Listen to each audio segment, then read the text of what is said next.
আজকে করব কিন্তু চিংড়ি মোচা বাটা। তো প্রথম থেকে শেষ পর্যন্ত ভিডিওটা দেখে নেবে আমি কিভাবে করছি। তো দুখানা ছাড়িয়ে নিয়ে কচি অংশ মোচাটা আমি নিয়ে নিয়েছি। এবার কুচি কুচি করে কেটে কড়াইতে জল দিয়ে নুন দিয়ে হলুদ দিয়ে ওটা সিদ্ধ বসিয়ে দিলাম, ঢাকা দিয়ে দিলাম, সিদ্ধ করে নামিয়ে নিলাম। এবার কড়াইতে তেল দিয়ে কালো জিরে দিয়ে রসুন ফোড়ন দিয়ে চিংড়ি মাছ ছাড়িয়ে রেখেছিলাম সেটাকে দিয়ে বেশ করে ভেজে দিয়ে দেবো কাঁচা লঙ্কা, পেঁয়াজ দিয়ে দেবো, নাড়াচাড়া করে দিয়ে দেবো নুন হলুদ। এইবারে কিন্তু সিদ্ধ করে মোচাটা দিয়ে আমি নেড়ে চেড়ে নেবো লাল লাল করে। এইবারে একটু ধনে পাতা দিয়ে নাড়াচাড়া করে এইবার নামিয়ে আমি শিলে বেটে নেব।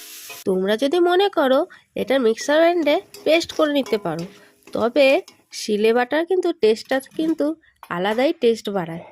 তো এইভাবে করে খেয়ে দেখো, মোচা চিংড়ি বাটাটা খুবই কিন্তু টেস্টফুল হয়। তো আমার ভিডিওটা যদি ভালো লেগে থাকে ভিডিওটি লাইক দিয়ে চ্যানেলটা সাবস্ক্রাইব করে আমার পাশে থেকো।